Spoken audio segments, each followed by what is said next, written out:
Thank you for listening to the Kyle and Tim podcast, where we have authentic conversations that help cultivate a better understanding of ourselves, our guests, and the world we live in. This podcast is about our guests, getting to know them, their backgrounds, experiences, thoughts, and ideas. We really appreciate you listening. Before we introduce our next guest, we'd like to introduce a few of our sponsors that help make this podcast possible. Today's podcast is brought to you by Mountain Mule Transportation, located here in Bozeman, Montana. Mountain Mule is a private SUV and truck service, offering chauffeur services in all of southwest Montana. Whether it's your next skiing, hunting, or fishing trip, early morning or late night trips to and from Bozeman Airport, as well as weddings and private parties. No matter the occasion, Mountain Mule will get you there safely and on time. To learn more, visit mountain-mule.com and book today. Welcome to the Kyle and Tim podcast. My name is Clark Davis, and I am here to just talk about myself, my family, my occupations, and just my life in general. Thank you, Clark. Perfect. Let's start from the very beginning. Okay. First off, welcome. Thank you. Thank you. I appreciate you doing this with us. You know, you and I have become friends at the dog park. Right. And so I always thought you were so interesting, and you've shared a few of your stories. And so I invited you here, and here we are. Here we are. Where'd you grow up? I grew up in a little farming town called Geneva, Illinois, which is approximately 50 miles west of Chicago. Okay. Okay, it was a little farming town of 2,500 people. Today, it is a little farming town of 150,000 people and is a suburb of Chicago. But when I was growing up, there was nothing between Geneva and Chicago. So there's a 50-mile stretch of just farms. Yep. Beautiful. Just beautiful. Mm-hmm. So that's where I was born. That's where I grew up until, about 7 years of age. Okay. And then my father, who was an attorney, was transferred to New York from Chicago. So we moved to New York City. Okay. And we had an apartment in New York City for about a year. Okay. And they decided that New York City was not a good place for me to grow up because I kept climbing out on the ledges at the hotel. And so we moved to a town called White Plains, New York. Mm-hmm. And from there, we moved to a town called Darien, Connecticut. Okay. And which is near Bridgeport, if you're familiar. Mm-hmm. I've heard of it. Yep. Never been there, but I've heard of it. And went to grade school there. And then my father had graduated from a military academy in Wisconsin when he was a boy. Mm-hmm. And so from my sophomore to my senior year, that's where I went. Okay. And it was called Northwestern Military and Naval Academy. Okay. And it was where in Wisconsin? Lake Geneva. Okay. And Lake Geneva is probably very famous, not only for the lake, but the Playboy Club. And back then that was rather risque. Today, sure. Yeah. today you take your kids. So, Did you say your father's a lawyer? yeah. What kind of law did he practice? He was in charge of the New York Law Department for the Borden Company, which at that time had bought Maybelline Cosmetics and a bunch of other stuff. And so he spent a great deal of time in Puerto Rico and South America. Interesting. Yeah, very interesting. Let's go back a little bit. Sure. So I want to make sure I got this straight. So you grew up in a little town in Illinois called Yeah. Geneva. Yes. Okay. 2,500 people. Yes. What kind of farms were around there? Oh God. Primarily corn. Okay. Yeah. Okay. So Corn. mostly corn. Corn and corn and corn. Okay. Got it. Lots of corn. What do you remember from being in Geneva? I remember that you could walk anywhere. Okay. Let me give you an example. When I was 5 or 6 years old, I was allowed to walk down to what was called the Fox River, which was about 2 to 3 miles away from where we lived. And I could do it all by myself without any fear of Anything. anything.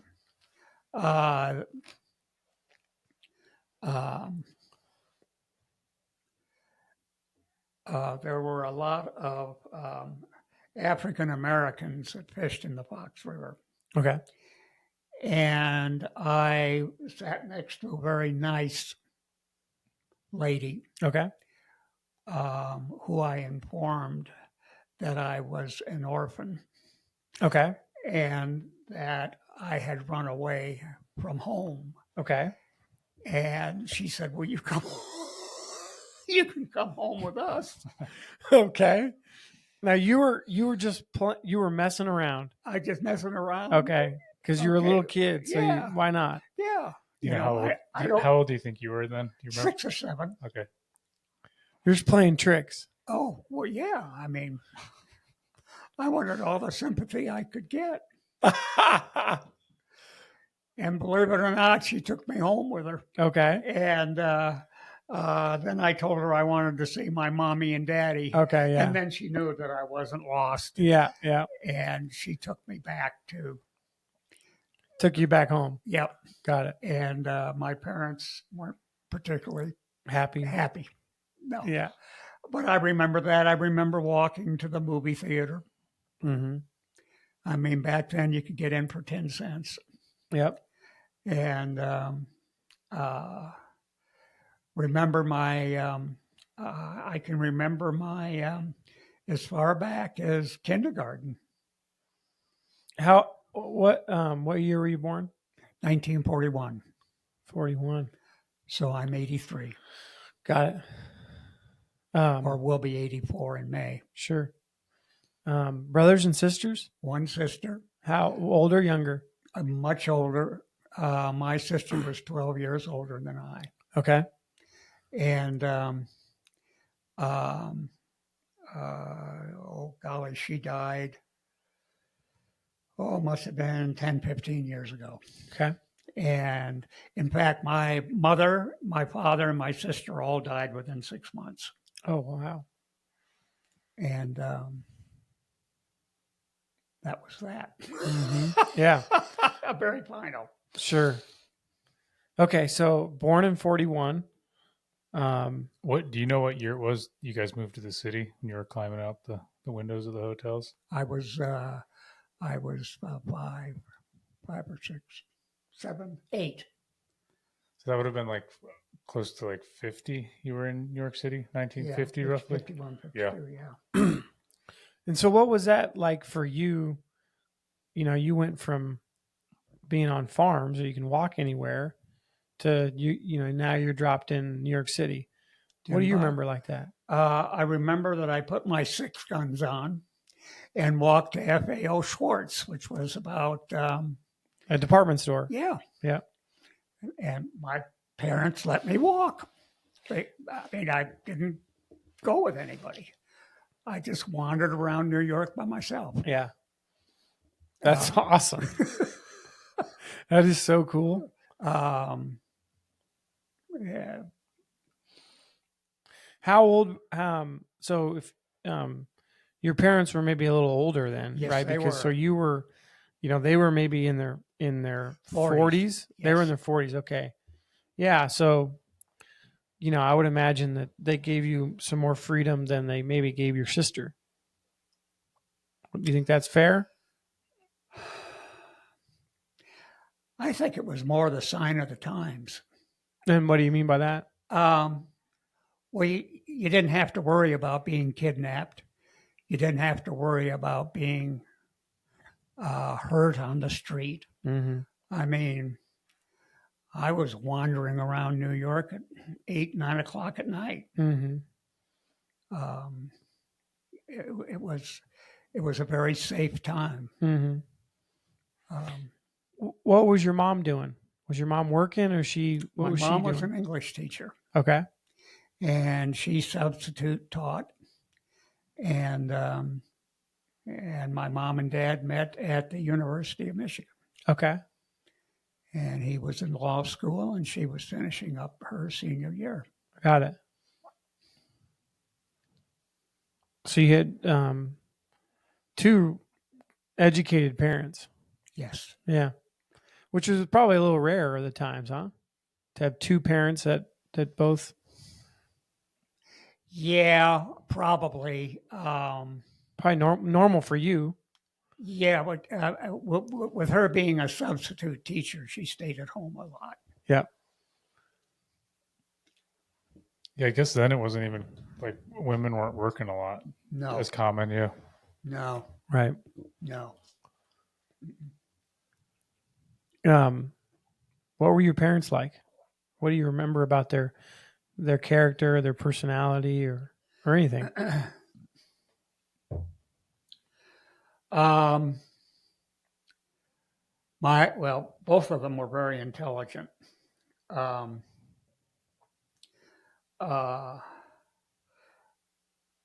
My father was a very, very kind man. I mean, when you picture a dad, hitting a ball in the backyard to the son, Mm-hmm. to taking him fishing, to taking him camping, to getting into the Boy Scouts, doing all this kind of stuff. He was a real good dad. Mm-hmm. And my mother was a real good mom. I mean, I didn't have a bad upbringing. Mm-hmm.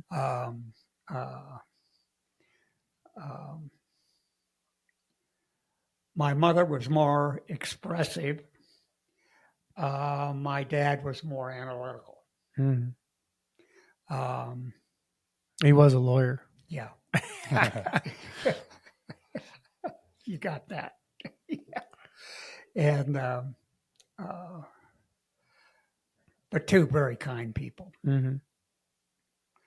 Not to say they didn't get mad. Well, sure.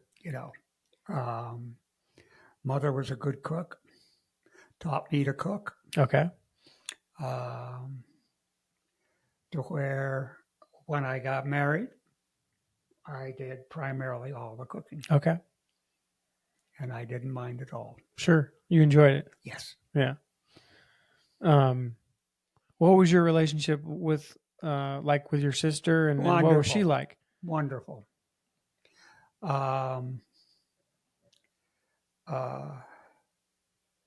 She had always wanted a baby brother. Okay. And that's what she got. Yeah. And we were very, very close. That's awesome. Yep. And unfortunately, she died of a stroke. Okay. At 65, I guess. Or around there. Sure. Yeah, but I guess for you guys to be close, that must have been pretty special because she was so much older. Oh, than you. yeah. Yeah. Oh, yeah. What do you remember learning from her? How to drive a car. Cool. That's a good one. Yeah. Yeah. Was it a manual or an automatic? Yes. Yeah. Wasn't an automatic. Right. They didn't really have automatics back then, did they? They were starting to. Yeah, but started in they weren't. Yeah. I don't know if you ever heard of a Henry J or not. What's a Henry J? That was a car that was built that cost $1,200. Okay. And it must have been on the market for maybe 4 or 5 years and then collapsed. Okay.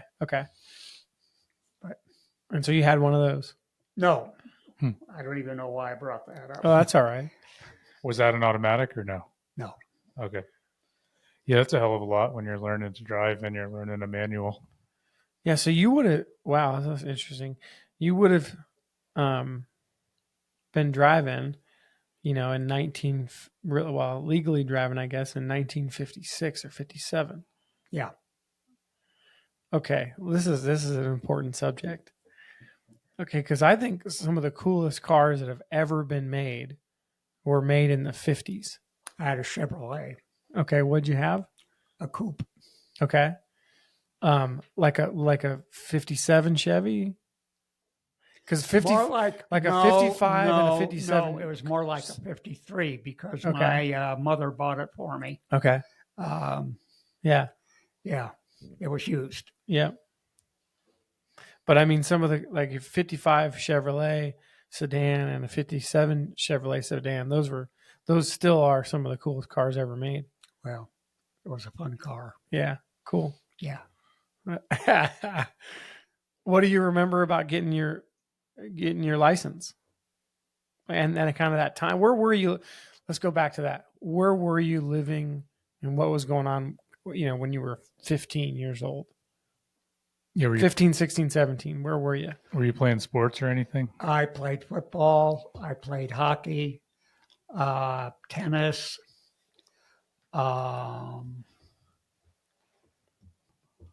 That's about it. When I was 16 is when I went. When would you be a sophomore in high school? What age? About 16. Yeah, like 15, about 16. 16. Yeah, because that's when I went to the military school. Okay. So born in Illinois, moved to New York, and then you went to Connecticut, right? So you went White Plains, New York, then you went to Bridgeport, Connecticut. Darien, Connecticut. Okay. Darien, Connecticut. And then you kind of graduated high school, or no, I guess not graduated high school. You're in high school and you moved to Wisconsin. Yeah, I did. They stayed in Connecticut. Yeah, because it's kind of like a military boarding school in a sense. Yes, exactly. Okay. So you went to the same school as your father. Yes.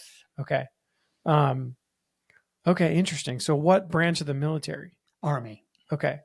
So you are like fully enlisted in the Army then at that time, or just no. That's it. It's a training ground. ROTC. Yeah. Okay. Yeah, they've got ROTC. Yep. Okay. So yeah, that makes sense. Okay. So you're in ROTC. What was that experience like? Oh, it's great. Yeah. Best 3 years of my life. Really? Oh yeah, really enjoyed it. Why is that? Well, you were with a bunch of guys. You did everything together. Yep.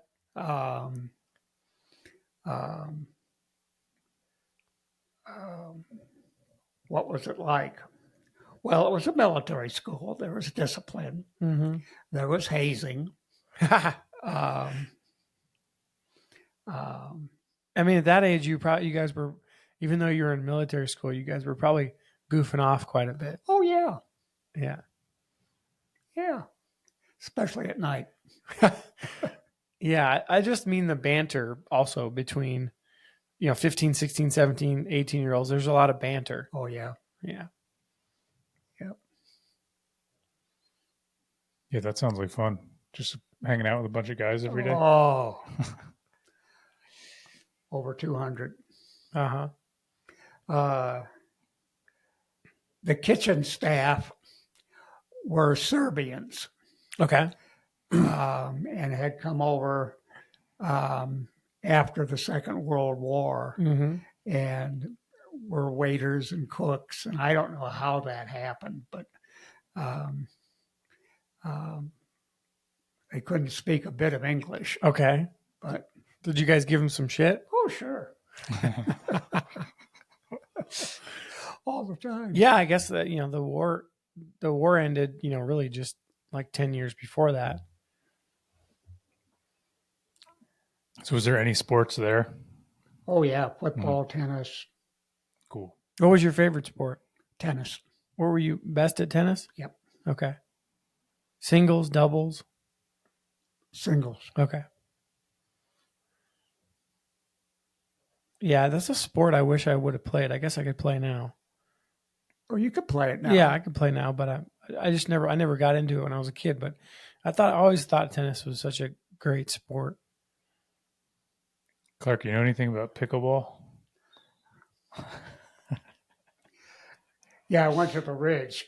That's all they do now. I know. Yeah. Yep. Everybody's playing pickleball. Yeah. It's not tennis, but It's just like a slower version of tennis, right? Well, kind of in between ping pong and tennis. Okay. Just Yeah, bigger than ping pong, slower than tennis. Yeah. I don't know. I haven't played. Me neither. I hear everyone talking about it. Well, it can be fast. Okay. Got it. I prefer tennis. Okay. Got it. All right. So, what did you learn at the military academy? Well, it was like a regular high school. I mean, you had English, math, physics, calculus, a lot of marching, a lot of drilling, a lot of parades.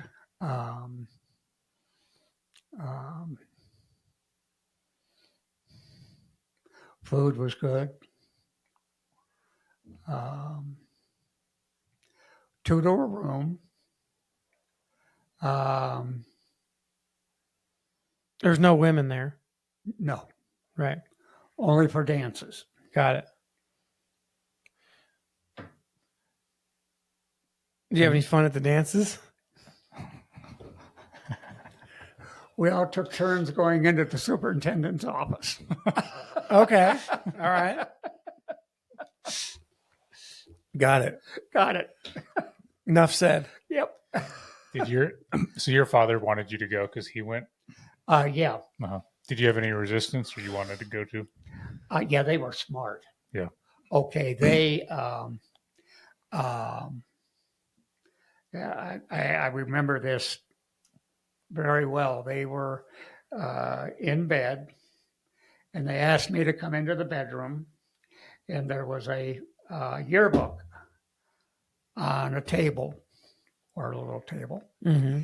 And my dad said, take a look at that. Mm-hmm. I said, oh, okay. And I looked through it. I said, oh, wow. He said, turn the page, da-da-da-da-da-da. And I said, that's me. And I go, wow. And he said, would you like to go there? I said, yeah. And they got rid of me for 3 years. There you go. Yep. Right. And that's how it happened. I mean, it was really smooth. I look back on it and say, boy, they must have talked about this. They set you up. They set me up. Yeah. Okay. So you get out of ROTC, and then what? I graduated and went to the University of Vermont in Burlington, Vermont. Okay. And about 2 months through it, I got what's called infectious mononucleosis, which knocked me down. You couldn't go to school with it. I don't know what that is. It's kind of a blood. Look it up. Okay. Yeah. All right. But anyway, you get sick it takes you about 3 or 4 months to get well. Okay. And so I dropped out of Vermont,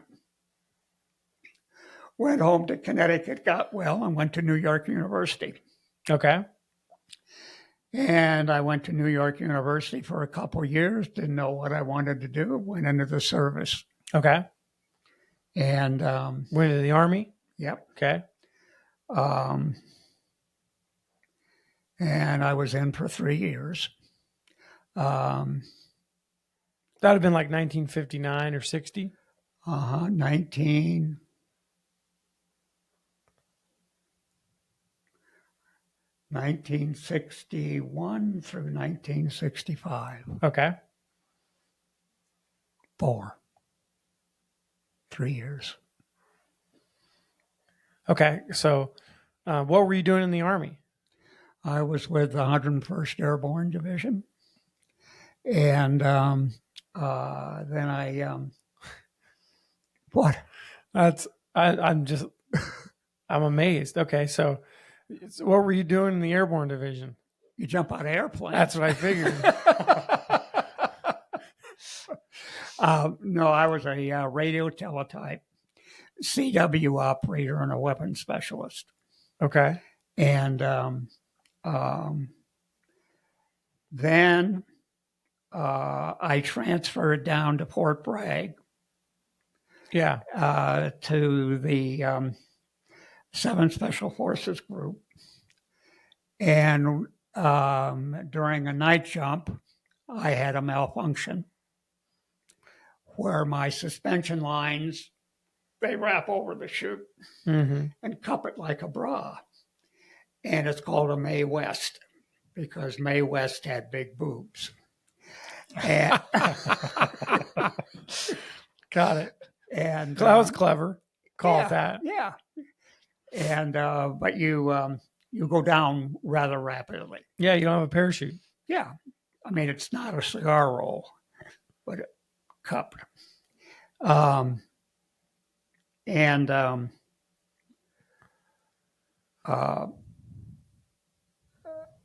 Being a radio operator and a weapons guy, I had a big bag that went from my chest down to my knees with 2 latches on the side. Okay.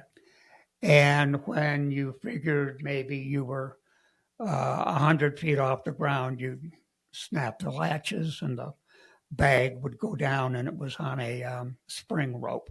Okay. And but this was a night jump, and being a good GI, instead of putting all my weapons stuff and radio stuff in the bag, I put blankets and pillows so I didn't have to carry all that crap. Because it was a training jump. Yeah. And so you figured, shit, What the hell? I'm not going to carry all this heavy stuff. No. Not only. So anyway, that's what kind of softened my drop. Okay. But anyway, I broke my neck, and they sent me to Walter Reed Army Hospital. And I was in a cast from my top of my head down to the tops of my knees. And I was in that for maybe 3 months. Okay. And when they took it off, they had to have nurses on either side to catch you because you'd pass out because you had all this weight on top of your head for so long. Okay. But I didn't pass out. I fell backwards. But okay. Other than that, then I got out. Okay. So you weren't walking for like 3 months at least in that cast? I was walking. Okay. Okay. You're walking while you're in the cast. Yeah. Okay. I had a cane. Mm-hmm. But then I got rid of the cane. But my father was very ingenious. He took a drill and he drilled into the side of the cast. Okay. Here, up here, back here, down here, all over the place. And then we tore up strips of T-shirts so we could put them in so I could scratch my back. And cool. That is pretty smart. Okay. That's awesome. Okay, so all right, so let's I want to dive into How'd you this. get the drill to stop in time before it hit you? he was good. All right, so let's back up a It second. was getting the strips in that was hard. We had to use coat hangers. But didn't want to poke yourself. No, we just Yeah. Okay, so you were a weapons specialist and a radio tech operator? Yep. Okay. Can you explain what those kind of job functions are? Sure. Mouth communication, CW, International Morse Code, teletype. Okay. Those three things. Okay. So when you And say the CW, teletype- what's CW? Morse code. Okay. Okay. So so you would set up the radio equipment and you could type in Morse code and so you were the translator, really, right? Somebody would talk to you and then you translate the message via Morse code. Yeah, I mean, you go back and forth. That's cool. They type out to you, you type out to Yeah. them. Yep. And then the radio teletype was a little more complicated. Okay. You were more in a van for that. Okay. And it was a precursor to your computer systems. Sure. You were in a mobile van. Yes. Okay. With a bunch of antennas on top of it or something. Yeah. Mm-hmm. Okay. And then a weapons specialist. Mm-hmm. Okay. So Yeah, to know how to fix AK-47s, M15s, M14s, M60 machine guns, all sorts of stuff. okay. So you'd take them apart, put them all back together, get them working again. Mm-hmm. Yeah. Cool. How long did it take you to learn those skills?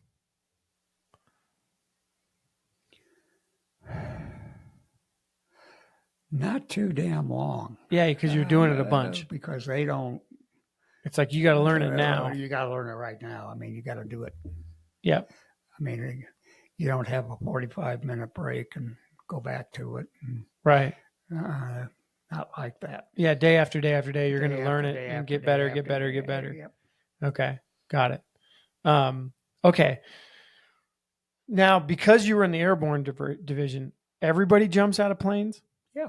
Yes. Okay. So everybody's part of jumping out of planes. Doesn't matter what your role is. No. Okay. You can be a cook. Okay. So, yep. Okay. So you were jumping all the time. No. Probably every 3 months, maybe. Okay. All right. Got it. Yeah. All right. So now let's go back to your accident. Because that takes a lot of money to put a bunch of guys up in the air and Yeah. have them fall out of planes. Sure. So let's go back to your accident.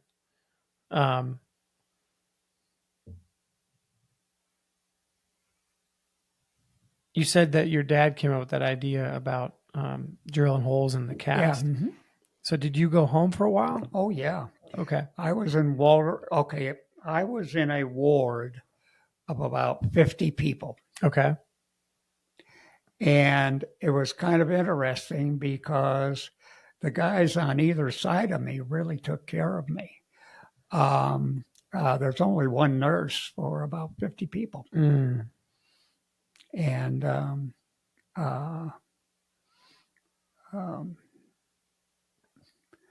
so when you were in worse shape than they were, so they took care of you. Mm-hmm. Mm-hmm. Yeah, I didn't feel very good. Right. So you must have been at that age. You were what? 25? 20, say, 18.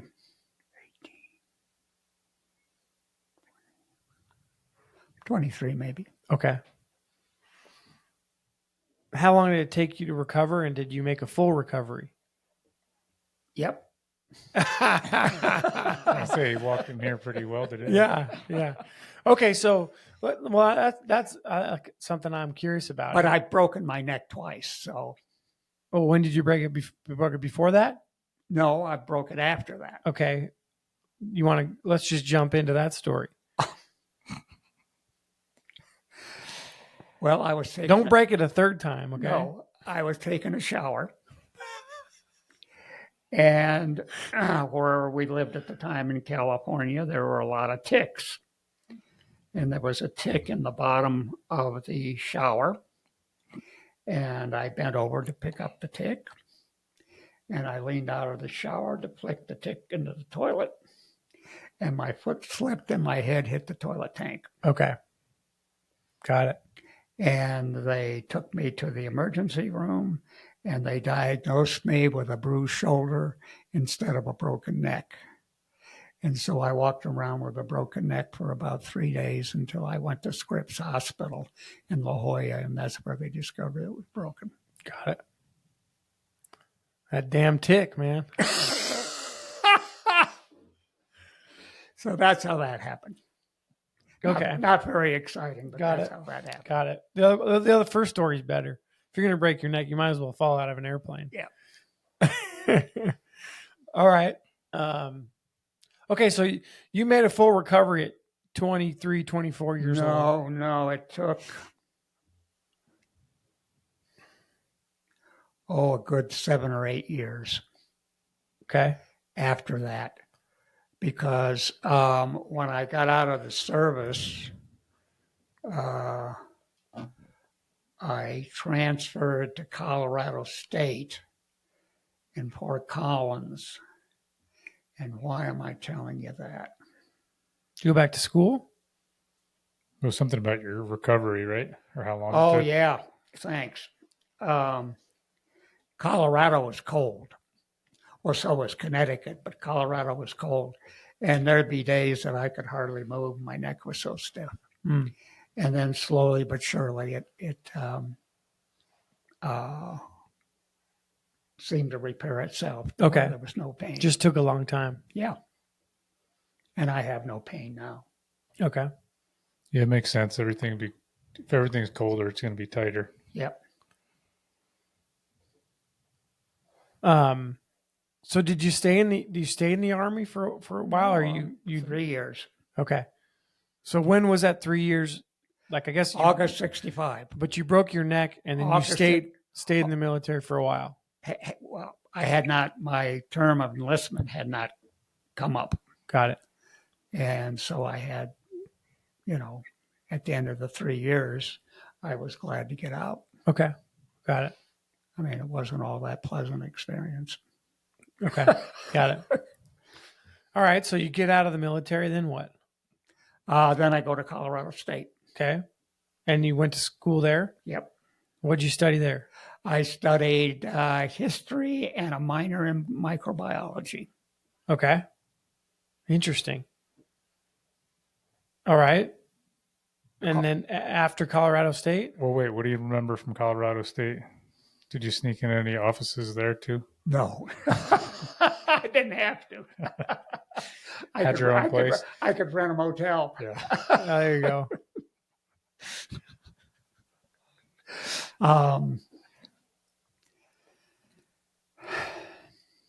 I managed some apartments in Fort Collins. It was a huge older house that had 2 basement apartments, 1 main floor apartment, and 1 apartment upstairs. And that's how I did my rent through school. And then I went through the GI Bill also. Mm-hmm. And I loved to fish and did a lot of camping in the mountains and a lot of going down little streams with beaver ponds and dams and just great fishing. Yeah. So I think I primarily went out there to fish. Okay. And trying to remember the year I graduated, but let's see.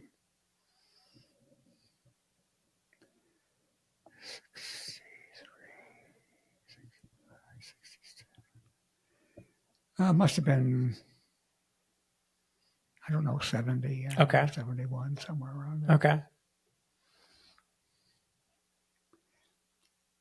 I'm just thinking late 60s, early 70s. What a great time to be that age.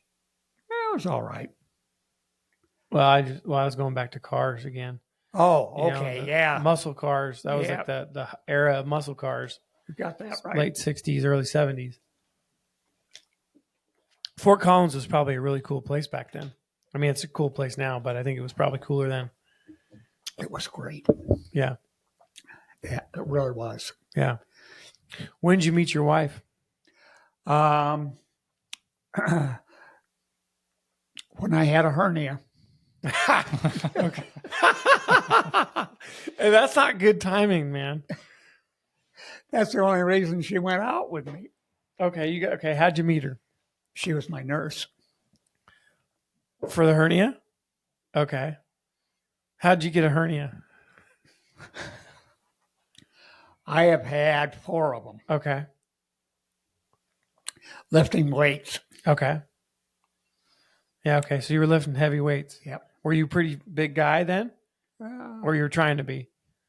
No, I was up around, what am I now, 155. I was up around 225. How tall are you? I was 5'11 and a half. I'm 5'9 now. Okay. That's still pretty big, 225. You shrink. Yeah. That's going to be a problem for me. Yes, it is. 225 is a pretty big guy. I guess. All right. Well, I guess, yeah, if that's who you are, then you don't know any different. I guess if you're 225. Okay. All right. So no wonder she went out with you. All right. So you were lifting weights and you got a hernia and then she took care of you. Yep. What was her name? Daphne. Daphne. That's a cool name. Daphne Fleetwood. And you met her in Colorado? Met her in California. Okay. So, all right. We're jumping around here, but that's all right. Okay. So let's go. You leave Colorado? Yep. When did you leave Colorado? Right after college? No, You after stayed- college, yes. Yeah. You stayed a while. And I flipped a coin. I was either going to go east or west, and it came up west, so that's what I did. Did you really flip a coin? You betcha. That's awesome that you flipped a coin. Yeah. Okay. I mean, I had nothing better to do.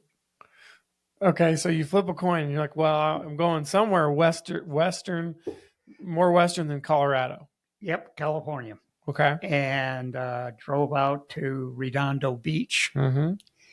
and stayed in the old Elja Arms Hotel. Okay. It is not, I think it's torn down now, Mm-hmm. but back then it was a flop house. Okay. And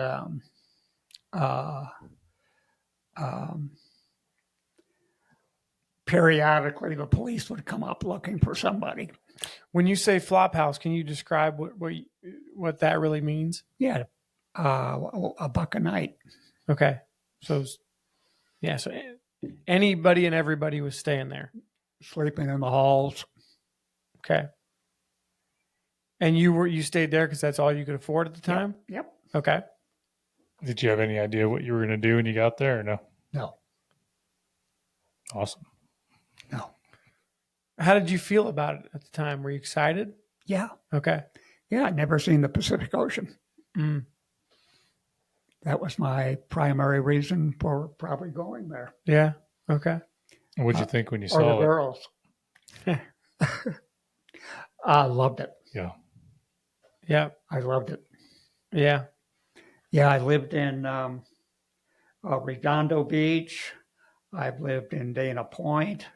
I've lived in Capistrano Beach. I've lived in Oceanside. Yeah. That's a great little strip there. Yeah. Okay. So you get to Redondo Beach and what do you're trying to find a job? What are you doing for work? Well, went to a headhunter. Okay. A recruiter. And he said, how would you like to work for General Electric? Okay. And I said, as good as any. I mean, You didn't have a job, so I didn't have a job. And it paid. you didn't tell him, hey, let's flip a coin. Nope. I said, hey, how much am I going to make? And he said, you're going to make, and I remember this, $685 a month. And I thought that was terrific. It probably was at the Oh, time. it was. That was probably a pretty damn good job, especially just to. It was a management trainee job. Okay. And they put you into different departments along the way so you could learn warehouse. You could learn accounting. You could learn the telephone, talking to suppliers. You could do, this was General Electric Supply Company that sold wire and conduit. Mm-hmm. I don't know if it even exists now. Um, and then they taught you to be an auditor, and you went around and audited their different offices. And but I decided that what the hell, I'd start my own business. Okay, so how long did you work at General Electric for? A couple of years. Okay.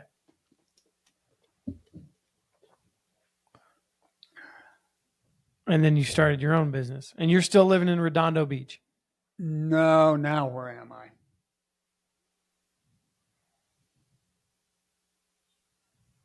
Clark, take the mic and just bring it a little bit. There you go.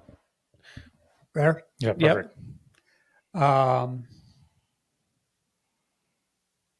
No, I was living in San Juan Capistrano. Okay, got it. What a great place too. Yeah, it is. Yeah.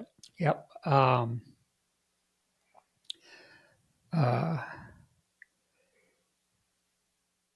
So you started your own business. You're living in San Juan Well, Capistrano. not starting my own business. What I did is I went into the insurance business. Okay.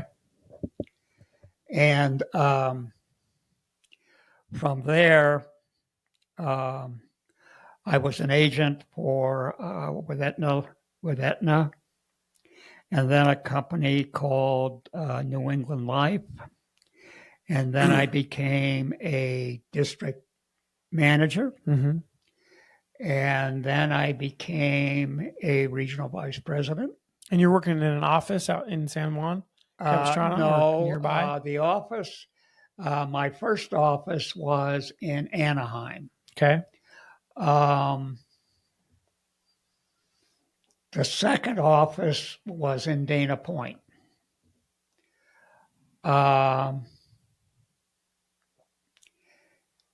And then my district office was in Mission Viejo, California. And from there, I went to Boston. And that's where I became a director of agencies. Okay. So let's pause here for a second.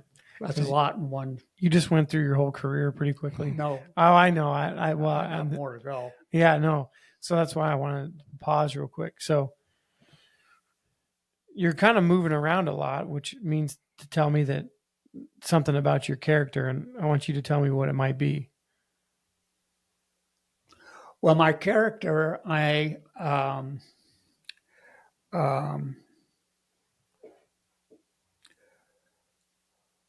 I was brought up, my dad traveled a lot, as I'd mentioned. Mm-hmm. And my mother and I went to the movies a lot. And she liked John Wayne, Kirk Douglas, Robert Mitchum. Okay.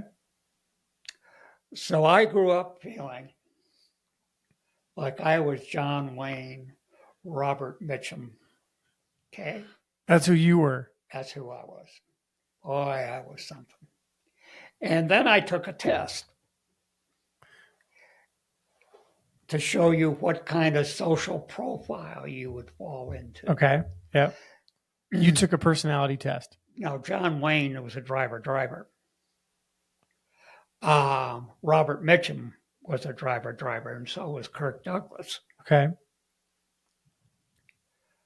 When I took the test, I was somewhere between Johnny Carson and Perry Como, which destroyed me. Okay. So that kind of gives you an idea. I'm very expressive. Mm-hmm. I can get bored quickly. Mm-hmm. And that accounts for a lot of moving around. And,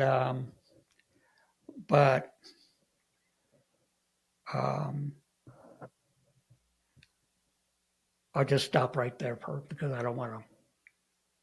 I'm losing my train. Oh, that's okay.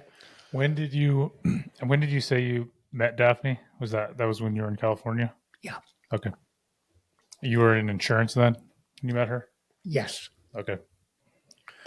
Okay, so you kind of move around Southern California, primarily out on the coast. Yeah, I like the coast. Yep. And so you're moving. You're in the insurance business, but you're moving kind of companies. No. New England Life, I was an agent, district agent, director of agencies, all with the same company. Oh, okay. I didn't move companies. I see. Okay, but I moved up in company. I got you. Okay. Okay. What do you attribute you moving up? What seems to be like pretty quickly?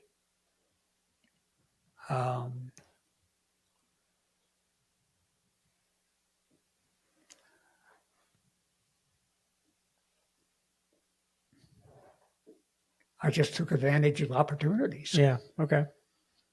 I mean, Yeah. it's the only way you can do it. Sure. And what about your business? Because you said you started a business yourself. Yep. And then I did pretty good at that. And then they wanted me to be the district agent, so I did that. And I could still sell on the side. And but after I was a regional vice president. And the company you were working for at that time was what? New England Life. Okay. And they were like a life insurance or health insurance or both? Life insurance and equities. Okay. And they had, trying to think if they had any, I didn't do much medical, so I don't remember if they had any. I don't think they did. When you say equities, what do you mean by Stocks, that? bonds, mutual funds. Okay, so you were investing people's money. I have, yes. Yeah. Okay. Do you like that business? No, I like farming better. Okay. Yeah. Okay, so you were regional vice president. Yeah, I like. It was all right, but I mean, it was a. It's amazing I lasted so long, because I really didn't care for corporate life. How long were you doing corporate life?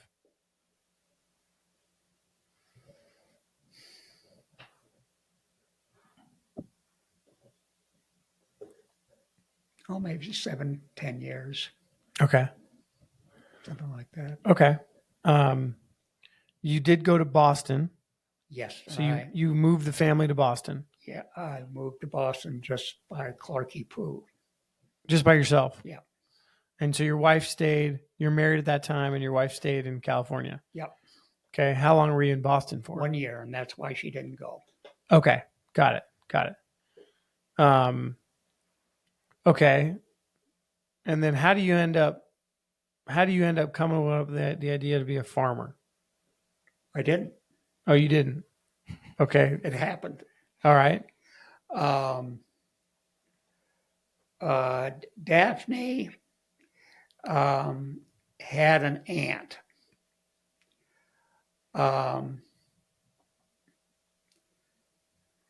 In fact, I brought some pictures. I'll let you see them when I Yeah, go it'd be to the great. car. Yeah, I'd love to You see can them. see what the lemon trees look like. Okay, yeah.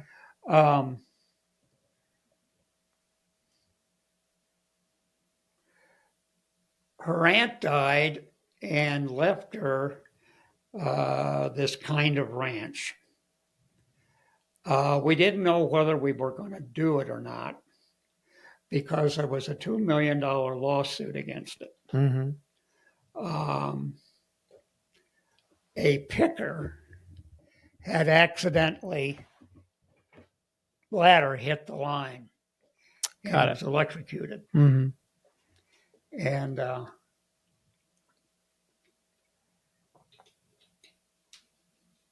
she said, I don't know whether we want to do this or not. Mm-hmm. And I said, well, yeah, I mean, hell, I can't even mow a lawn.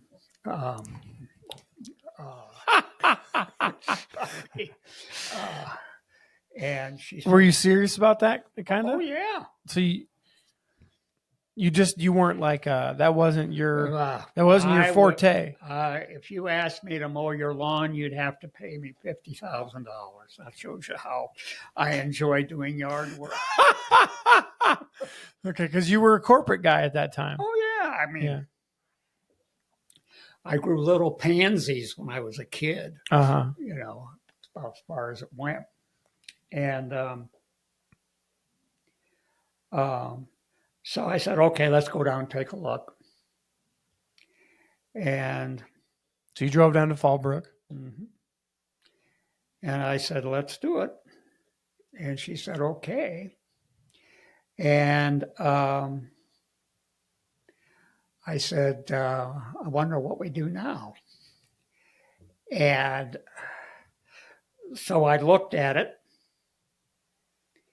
and we had a harvest.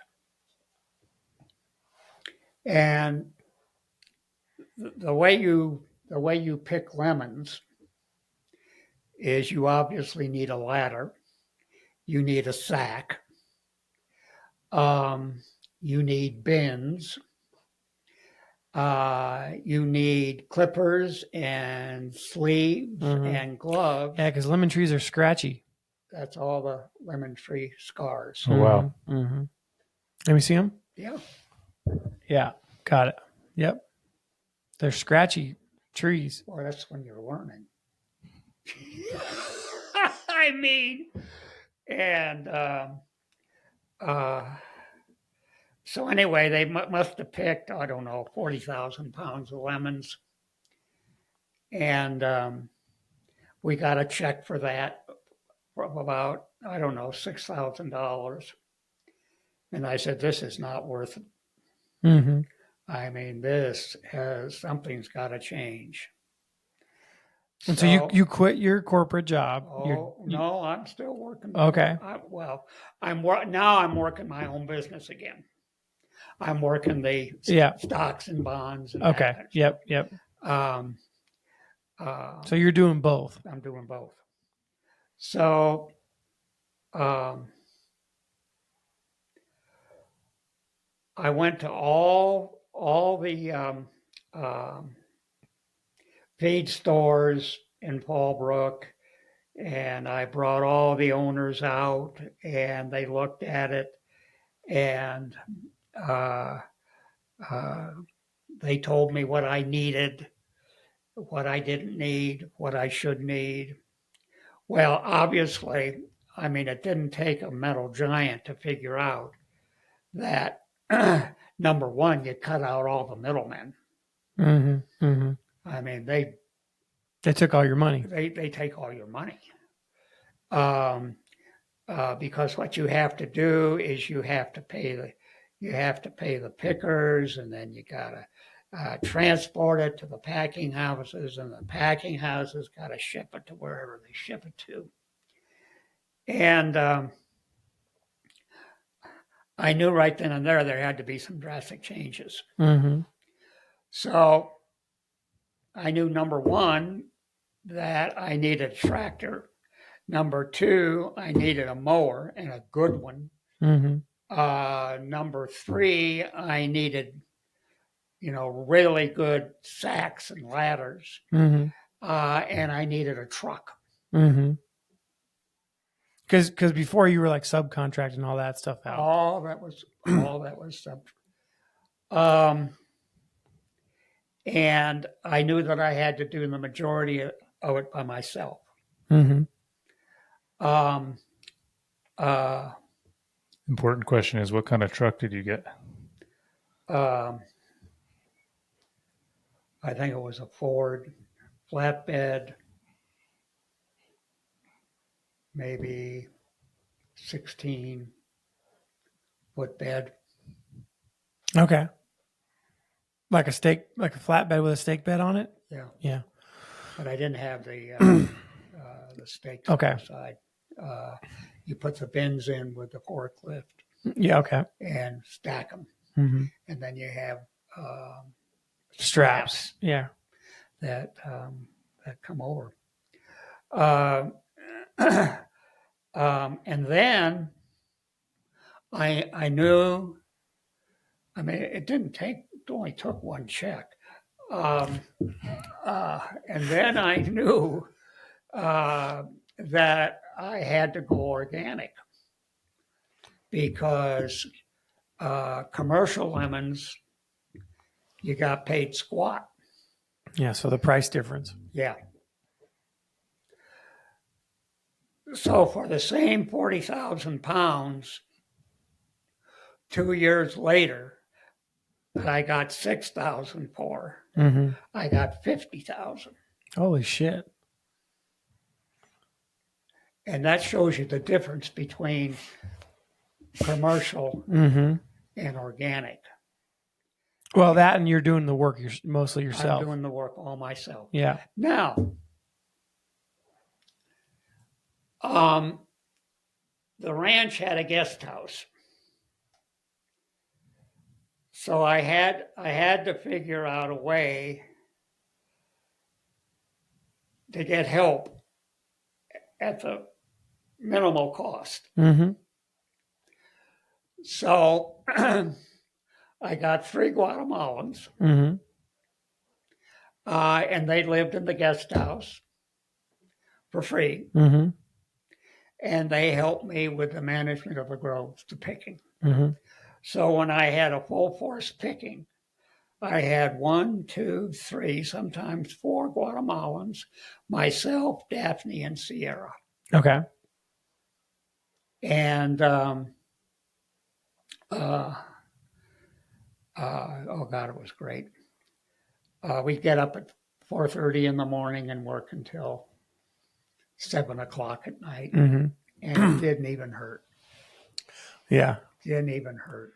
So that must have been quite the adventure for you and your wife to make that transition, because you said you couldn't even mow a lawn. I mean, I had those groves looking like they came out of Good Housekeeping. Mm-hmm. But to mow my own lawn at the house, I wouldn't do it. Okay. Got it. The Guatemalans did it Yeah. How often did you harvest the lemons? all year round. Okay. We tried to have 4 main times: Okay. spring, late spring, summer, and fall or winter. Got it.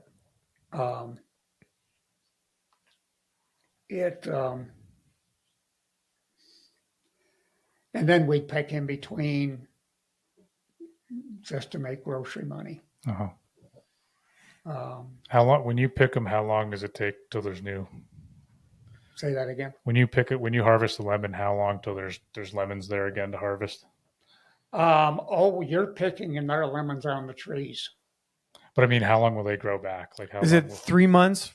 Yeah. 3 months is a cycle? 3 to 4. Okay. Got it. Yeah, and you try to keep yellows all the time. Okay.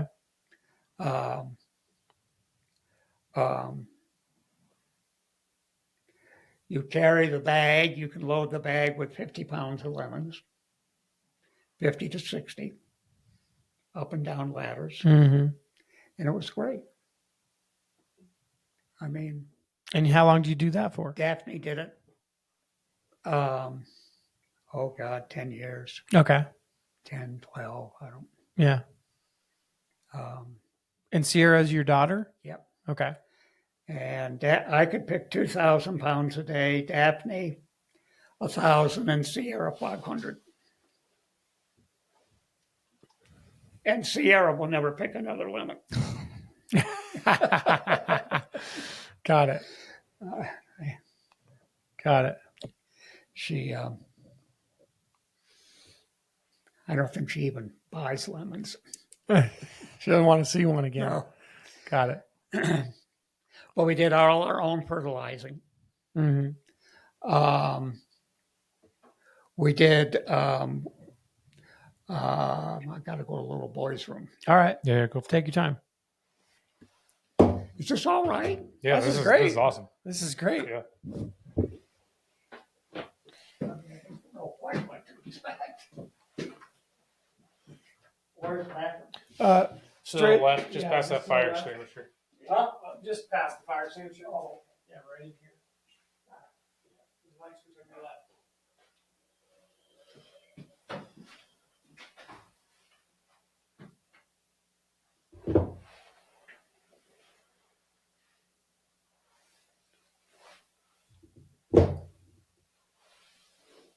Buying floor mats or what? No, this thing for the pillar came off.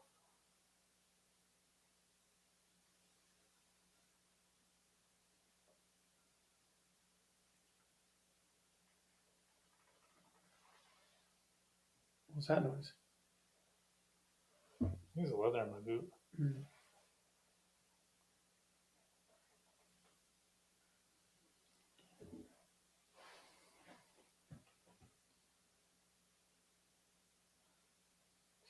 I'll send you that business listing when I find it.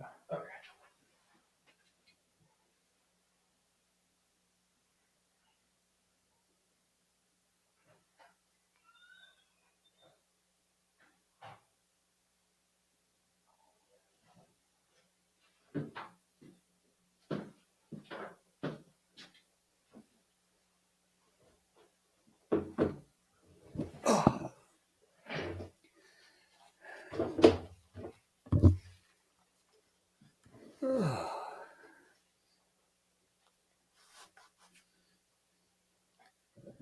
What year was your daughter born? Sierra was born. I'm sorry. Oh, you're good. Sierra was born 1985. Okay.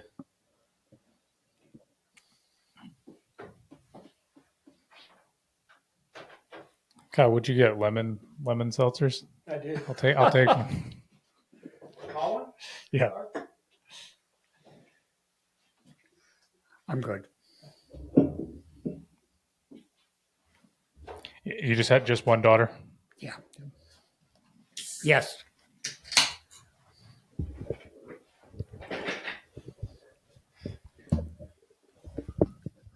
Okay, so you were a lemon farmer, rancher for 12 years. Yeah.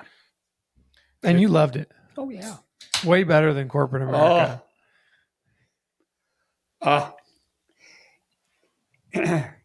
If I had it to do over again, I probably wouldn't even go to college. Okay. I would probably learn something that I could use my hands with. Mm-hmm. I just enjoyed the hell out of it. What happened with the lawsuit? I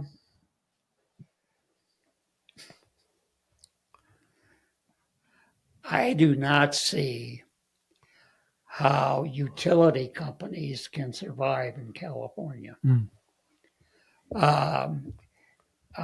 They finally came up with that there was not a warning sign where he was picking on the wire. In other words, high voltage, stay away. Not that he could read. Okay, I mean, they would pull these guys off the street. They'd hang around in big bunches, waiting to be picked up, Ready to go to work. And but anyway, I mean, that's a common thing in Southern California. I don't know if it's in New York. Oh, for workers? Yeah. Like immigrant workers? Yeah. Yes, in certain areas, yeah. Yeah, in certain areas in Southern California, that, like just day workers, essentially. Yeah, like they hang out on certain street corners, and like they get picked up at 6 a.m. Like Home Depot. I know.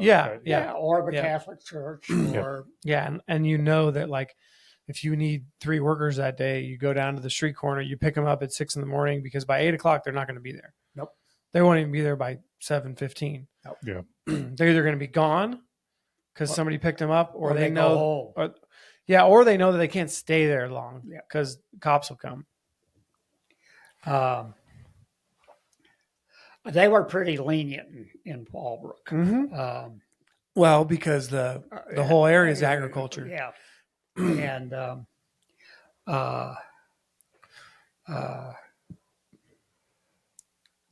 So the power company ended up paying out for the lawsuit. yep, Got it. yep, and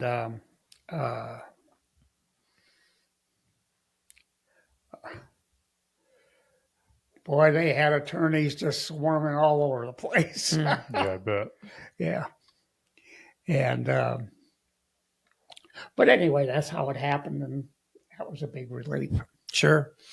But So you said 10, 12 years. What did you didn't keep doing lemons? Did you start doing something else? no, what I did, how old was I then?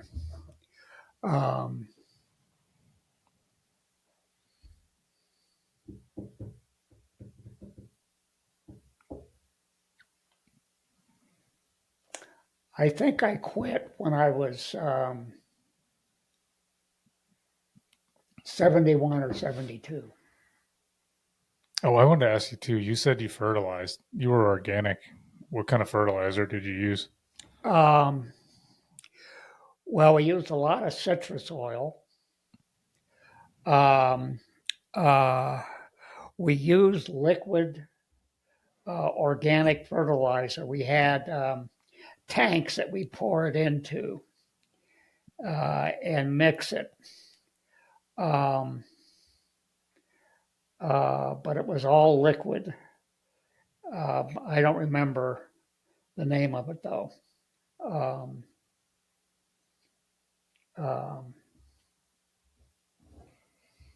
Did the USDA have to give you certification? Oh, Jesus.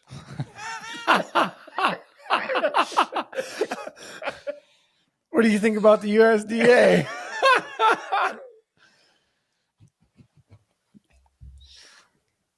They gave you a hard time for a long time.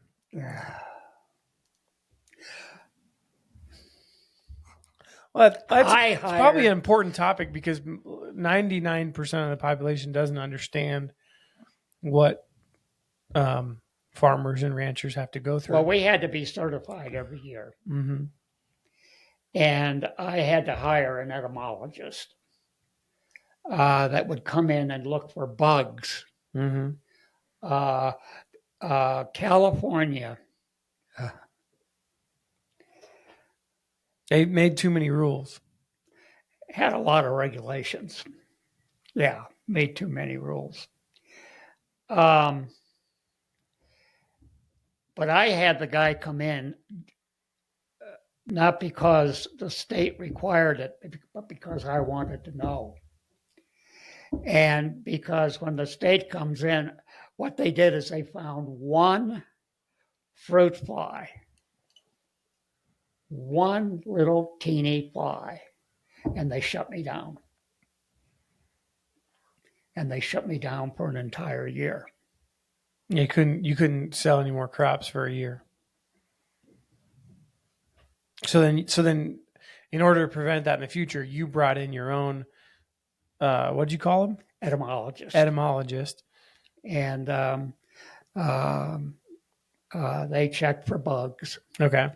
And the citrus oil would be sprayed on the trees to get rid of the bugs and whatever might be crawling in there. And it also helped to fertilize.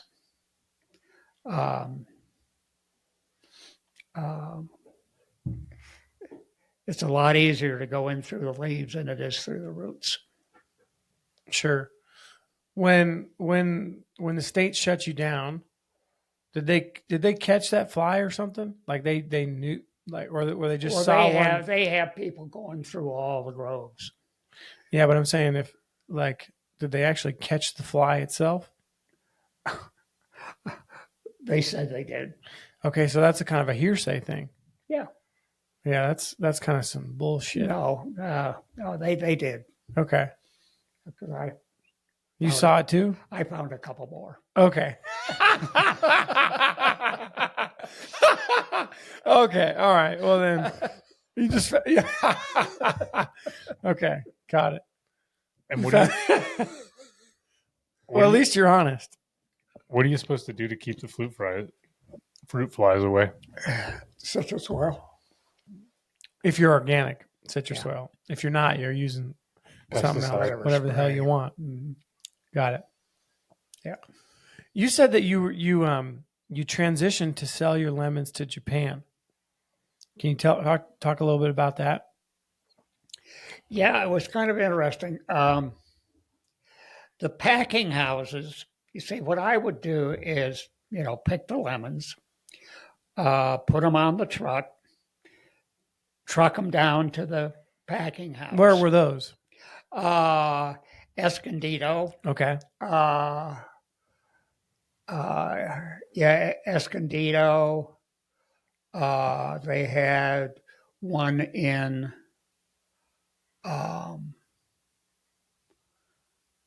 Temecula, bunch in Oceanside. But with organic, the packing houses that ship to Japan would give you the best money. Mm-hmm. And so that's how I would pick. You drive down to the port or something and put them on a ship? No, I drive down to the packing house. Okay. The packing house would pack them in boxes and then they'd ship them. Mm-hmm. So you just went to, they were better. They're giving you more money. So yeah. Okay. Yep. Did you have a contract with the folks in Japan? No. Okay. Got it. No. Got it. No, but that's where they went. Did anyone ever come right to the farm and buy direct from you or no? Primarily they would steal.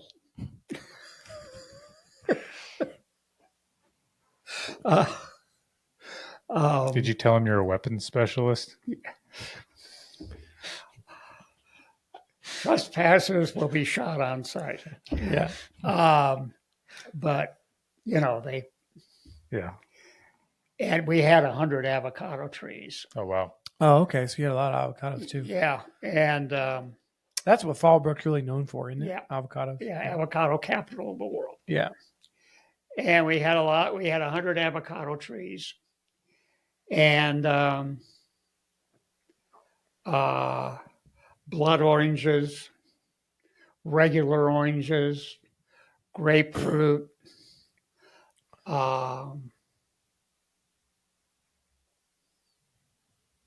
Guess that was about it. Cool. Yeah. You lived on a hillside or something? Well, it was like this. Okay. With the house up here. Okay. And we had... because Fallbrook's got a lot of mountains. Yeah. And yeah. And we had... we had a couple koi ponds. Okay. And...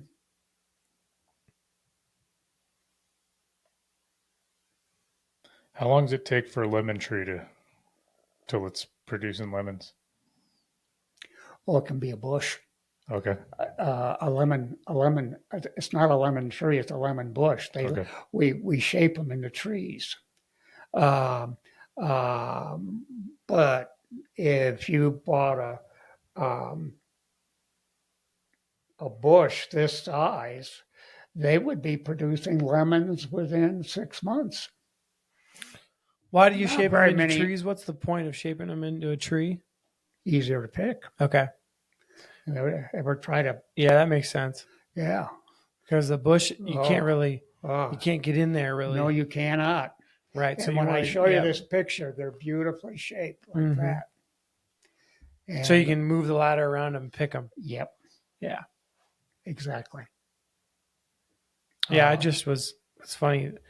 I was in Yuma, Arizona 2 weeks ago working on a project where we bought a lemon farm and we're going to build a building on it. But they were tearing out all the trees and they were bushes. Yeah. They weren't really trees. They were No. more like bushes. No, when I show you this Okay. picture, you'll get a very, very good idea of what it should look like. Got it.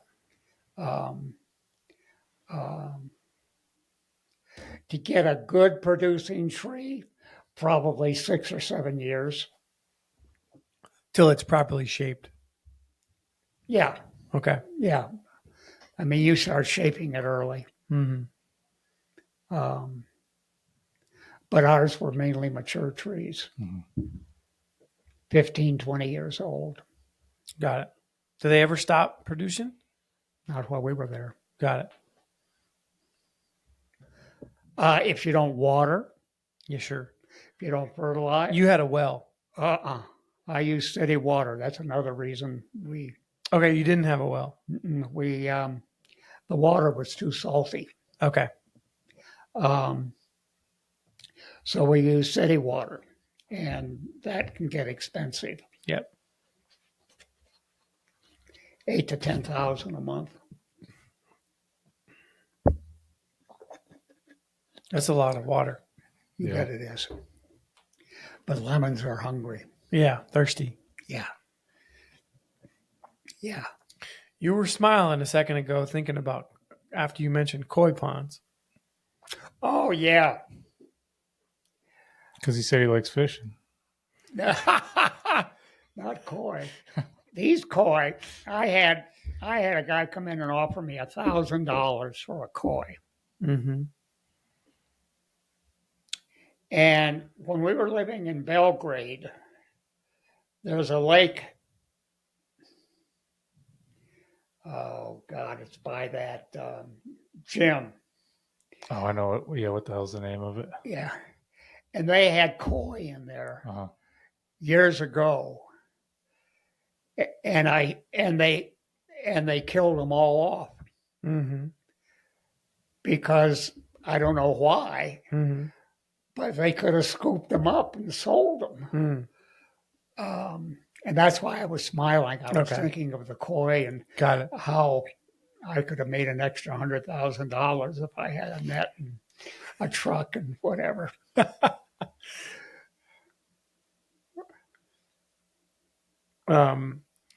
Let's talk about Sierra. What's Hold her? on a sec. Gotta go again. Coffee running through me. No problem. Or the water, one of the two. That's all right.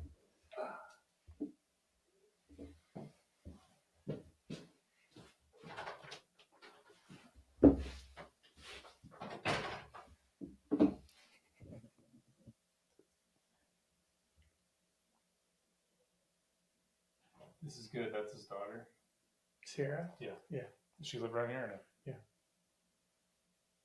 Have you met her or no? No. It'll be fun to send this to her. Yeah.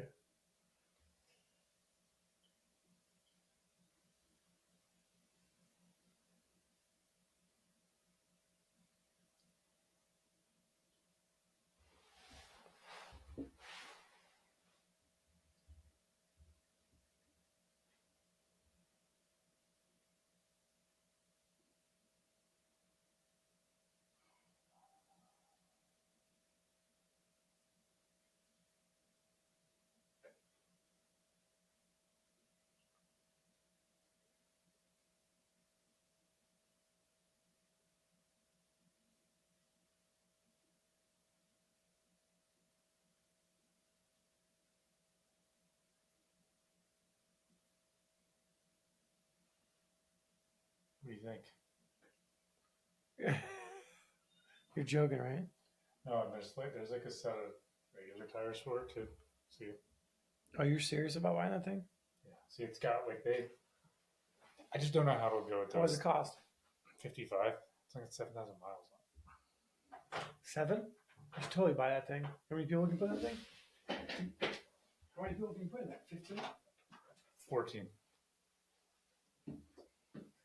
That thing would make money in a second. Yeah. Yeah.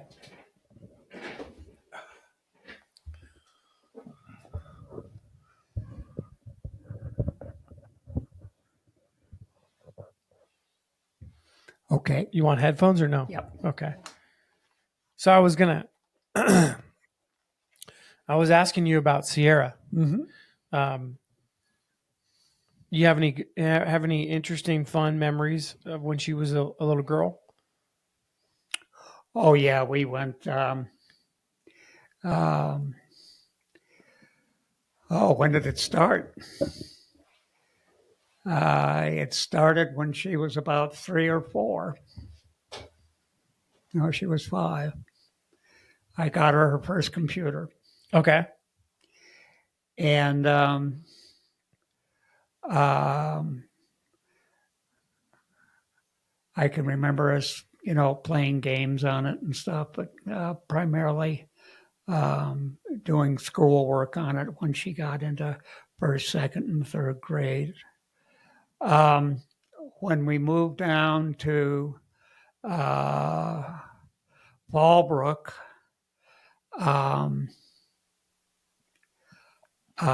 it was really a hard transition for her. How old was she, roughly, when you guys moved down there? Second, third grade. Okay. Um, um, she did very well in school. Cheerleader. Went to all the football games. Mm-hmm. Drama club. Okay. Won a prize at a drama convention Okay. in Pasadena. Really good little actress. Went to Lake Forest College in Chicago. Okay. 4 years there, communications. Very interesting. Came back. Well, first of all, she worked for the Westin Hotel in Chicago. Okay. And when she came back to California, she worked with a doctor who specialized in celebrities. Okay. And she could work out of the house. So she came back from Chicago. She lived with you guys in Fallbrook. Mm-hmm. Okay. And very interesting job. Work with stars like Cher and. But the doctor, I guess, was very specialized. He had an office in San Diego. He had an office in New York. Mm-hmm. And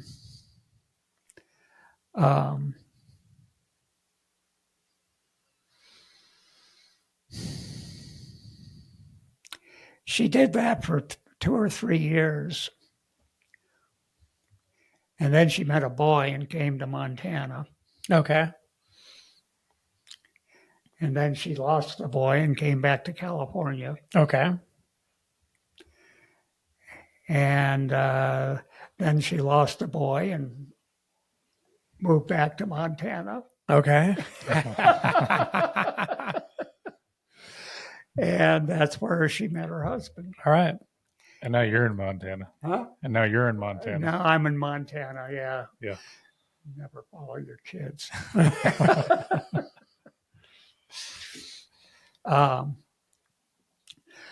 But she has her own website business. Okay. He's a photographer. Okay. And a very good one. And 2 wonderful grandchildren, Mm-hmm. Oh, cool. 5 and 4. Yeah. What's the name of her website business? I'd have to look it up. Okay. Why you? I was just curious. Yeah. Yeah. All right. Wait a minute. I'll tell you in a second. I got a business that's got a website.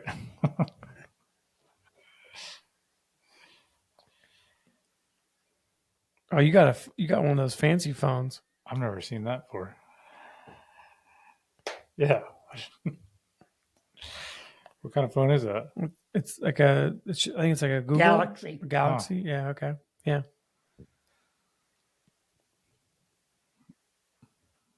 I'm gonna return. Guy jumps out of airplanes. He pulls special phones out of his pocket.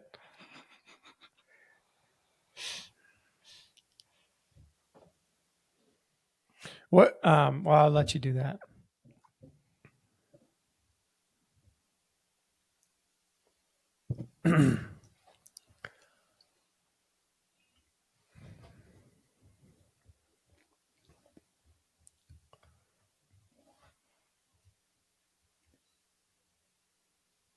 For the guests that are listening, Clark's trying to pull up the website on his phone.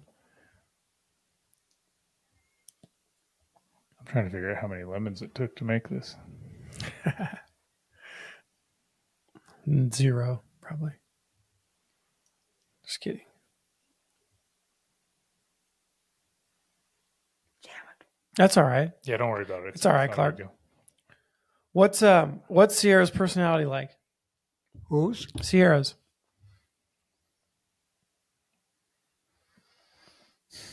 More like mine. Okay. Is that a good thing? Is that a good thing? So she's pretty witty. No? Not a good thing. She's pretty witty then. Yeah. She doesn't like people telling her no. So she's a pain in the ass. Exactly.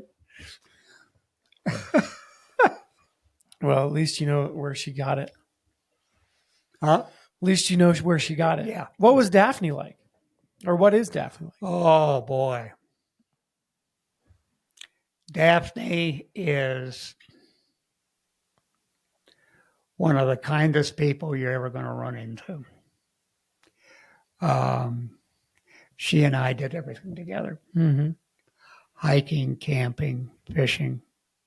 She didn't like to fish, but boy, when we took our honeymoon on the Upper Peninsula of by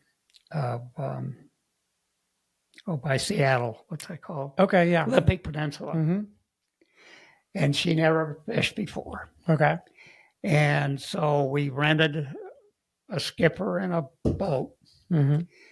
and went out in Puget Sound to fish for salmon. Mm-hmm. And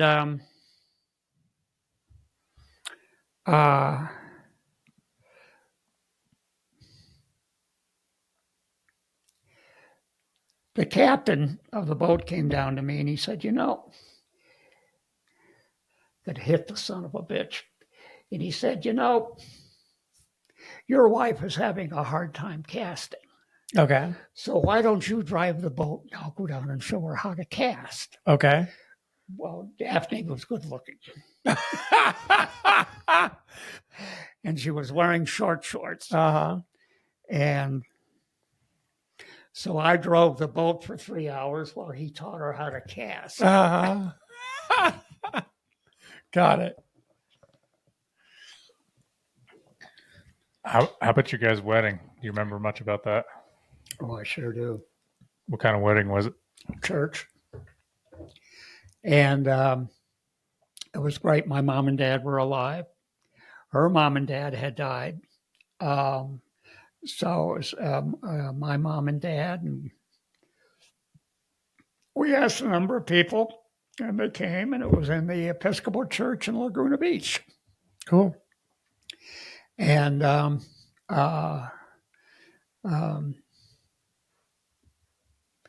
dad was my best man. And it was very lovely.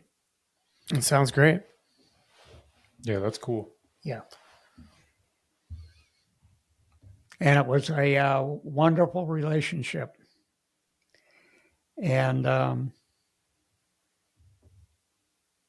Daphne acquired Alzheimer's approximately 8 years ago. Okay. And I was able to take care of her up until the time she started to wander. And then I had to put locks on the inside and the outside of the doors, and that didn't work. And then Sierra called me one morning and said, your mom's over at Smith's Market in a T-shirt and shower clogs and wants to know when the next bus is to Laguna Beach. And at that time, I knew that we had to do something. Yeah. And so all the money we made off of the ranch and everything else went to her care. And I don't deny her any of that. And as I've mentioned to Kyle, she's in a nursing facility in Helena. Okay. And I go up every 2 or 3 weeks. And I'm very fortunate in the fact that one of the assistant directors has taken her under her arm, under her wing, and they call me twice a week. And I talk to Daphne, and she says, Daphne, you're speaking to Clark. And, So you drive up there every 2 or 3 weeks? Yeah. Yep. And the last time I went up, I was broadsided by 2 deer. I mean, they came right out of a culvert. And I thought somebody took a shot at me. Okay. I mean, they just slammed the window. What do you drive? Huh? What do you drive? The Subaru. Okay. You were driving that. And it shook me up. Yeah. And so I pulled over about a half a mile. And a truck pulled up in back of me. And a guy got out and he said, are you all right? And I said, yeah, I'm okay. He said, you know what happened? I said, I don't have the slightest goddamn idea what happened.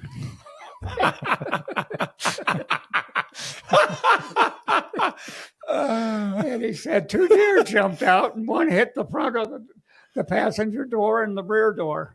And I said, oh, okay. And I looked at it and said, what the hell, I'm this far. I might as well go all the way. So I drove all the way to Helena and drove back. Yeah. Had it fixed. But boy, that was a shocker. I keep my eyes open now, I can tell you. Well, were you driving with your eyes closed? I was driving along. Oh, and that's a nice day. And then wham. I watched that happen 3 days ago. A deer ran into the side of the car on Wilson. Oh, is that right? Yeah, just out of nowhere. Came You don't know. I dodged one like I was 6 inches away from it like 2 weeks ago. The car didn't hit it. It hit the car. Yeah. It ran right into the car. Yeah. Yeah, they do. Yeah. I was super close to smacking that thing, but I missed it. You're lucky. I am. Yeah. That would have pissed me off. And I would have had to go to the body shop. So I'm glad about that. Didn't have to go there. So how long did you farm for? When did you stop farming? 19.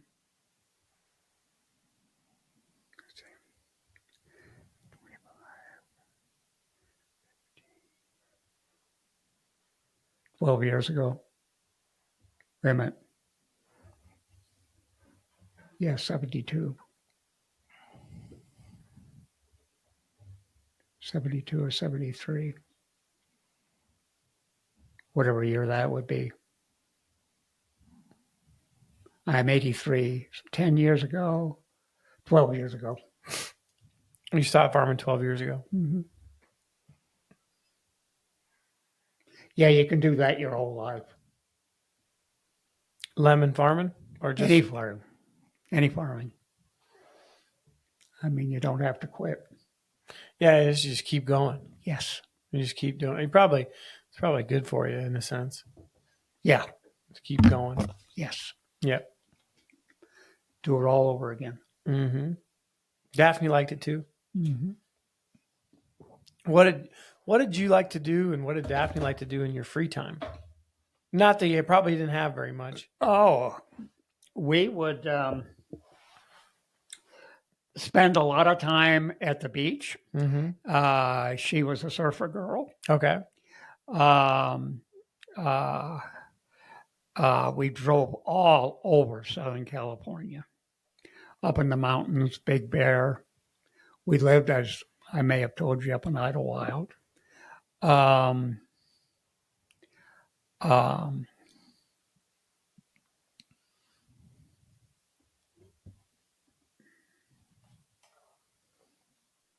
Did you guys go on travel trips and stuff like that a lot? we went on cruises Mm-hmm. every year. Okay. Every year. Where'd you guys go? Well, the first cruise was one of those out of Long Beach, Mm-hmm. one of those 3-dayers. Yep. And it was during spring break. And the guys next door were making all sorts of noise. Partying. Yep. So I called them up and I said, I want a car in Escondido so I can drive home. Mm-hmm. And because this is not a very good experience. And so they gave me a suite. Mm-hmm. And my experience got better. Yep. And but we liked it so much, we took one out of San Juan, Puerto Rico, that went all to the Virgin Islands, Curacao. What'd you think of Curacao? Um, Because that's a Dutch colony, right?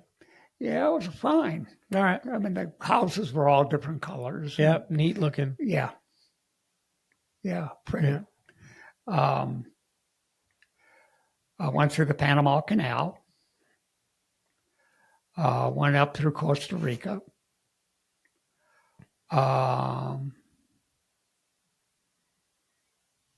Making me think.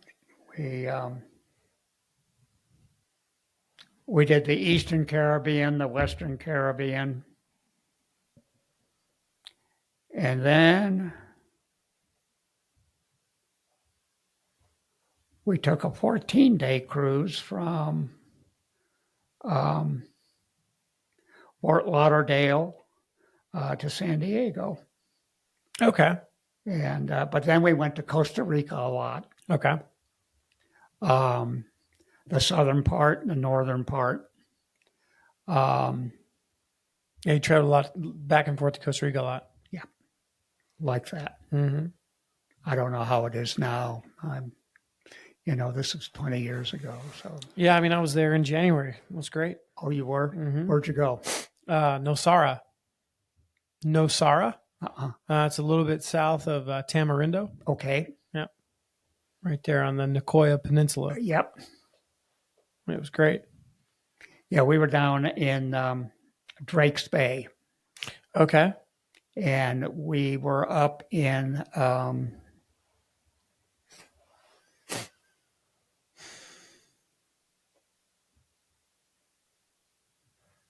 we went up by the volcano.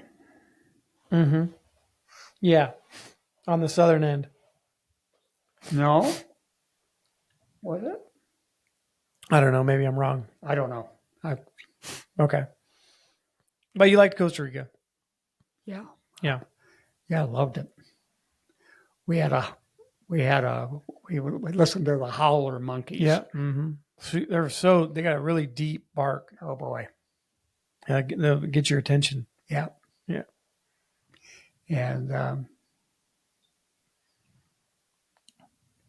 we had a casitas, and Sierra had a bed down below, and we had one up raised on a dais. And I nudged Daphne, and I pointed, and coming down the Big old curtain spider. was, and I said, "Don't say a word, because if Sierra sees that, she's going to go ballistic." Yeah, there's a lot of spiders and Snakes. yeah, and I had a scorpion in my bedroom. Got to shake your shoes. Yep, that's right. Yeah, you gotta pay attention. Mm-hmm. There's a lot of stuff that's got some poison in it. Yep. We did the zip line thing. Cool.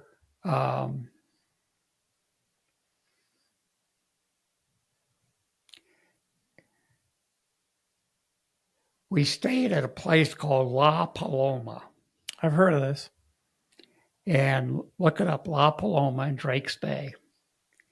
And what you do is you take a little puddle jumper to an airstrip in the south, and the airstrip is dirt.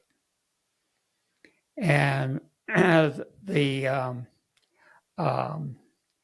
office looks like an outhouse. And they pull up in a van, and you get into the van, and they drive you to the ocean.